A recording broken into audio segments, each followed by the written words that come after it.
A veteran's voice can be powerful, and the stories they share emotional and captivating. Victor Killingsworth wrote down many of his experiences as an officer in the U.S. Navy during World War II.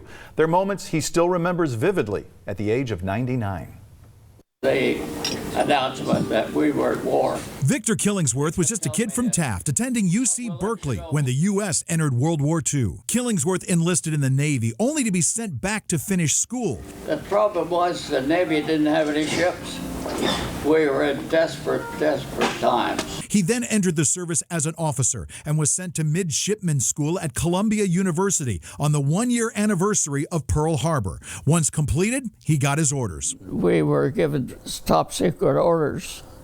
We couldn't share them with anybody else, any of our buddies. And we couldn't even open the envelope till we got off the campus. Killingsworth was assigned to the USS Sumter, an amphibious attack transport carrying members of the 4th Marine Division. He chronicled his time in the service in his book, The Gator Navy. I got so damn many stories. Like the time he was sent out at night off the coast of San Diego to find missing boats during a training exercise. And I got lucky. Within 20 minutes, I ran into them. They're all bunched up, and they were right close to the surf, just outside the whitewater. Killingsworth volunteered for his first assignment of the war. Using his Higgins boat, he took a group of Marines nicknamed Carlson's Raiders onto the Kwajalein Atoll in the Marshall Islands, halfway between Hawaii and the Philippines. Pouring down rain.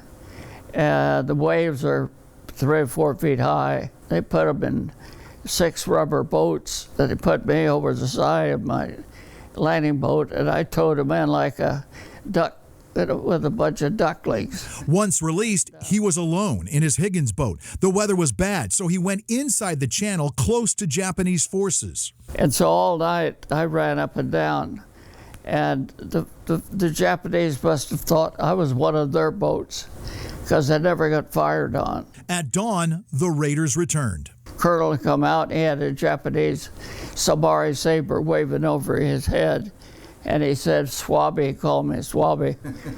He said, "Call the fleet, tell them we got him." His service then took him from the Marshall Islands to Saipan. I led the first wave into Red Beach. We knew there was a coral reef there. So in the first wave I lost 2 tractors. Oh. Because they would come off of the coral and then expose their bellies. And that's a soft spot. Victor leading a series of supply runs into enemy fire. And of course they were shooting artillery at us from up the hills. I told the boys, I said, just don't try to load it on the docks. I'm going to pull in real close, throw it on the docks. Marines will come and get it. Right before the Allies captured Saipan, Victor found himself in a truck driving to the north side of the island, which, unbeknownst to him, was still in enemy hands. He stumbled upon what's now referred to as Bonsai Cliff, an area where hundreds of Japanese soldiers and civilians were committing suicide. We're telling them, don't jump, get on the truck, they'll take you in. We had that truck was packed with Japanese. From Saipan, Killingsworth transported Marines across 3 miles of open ocean to the island of Tinian, landing on one of just 2 beaches that many thought was impossible to get to. We landed 8,000 Marines in 24 hours. Oh my goodness. Off that beach. After spending time working on a floating dry dock, Killingsworth was then assigned to the USS Artemis as a communications officer and headed for Iwo Jima. The ship carried heavy equipment and Marine reserves. In less than 24 hours, commanders called for the reserves, but not the hardware. As the ship moved into position, the enemy started zeroing in on them. And the Japanese kept shooting at us, and as we were backing up, they were dropping the shells in front of us, till we got out of their range. Not all of Victor's memories were terrifying. His ship was sent to the Ulithi Atoll near Guam, all by itself.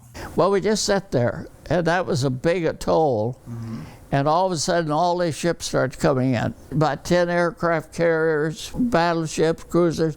It must have been 100 or more ships come in there. We were all by ourselves. Well, that was a landing force for Okinawa. With the number of stories that you had, I figured this book would be a little thicker. Yeah, and there's a lot I didn't put in there. Victor was discharged soon after the war ended and returned to Taft, running a sporting goods store for nearly 4 decades. He also took part in numerous community projects over the years, including the Oil Worker Monument to mark the city's centennial. It's the largest bronze sculpture this side of the Mississippi River. Collected about $2 million to build it.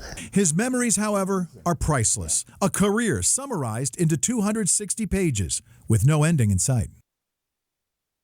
And Victor just celebrated his birthday. He turns 100 next November 11th, which is Armistice Day.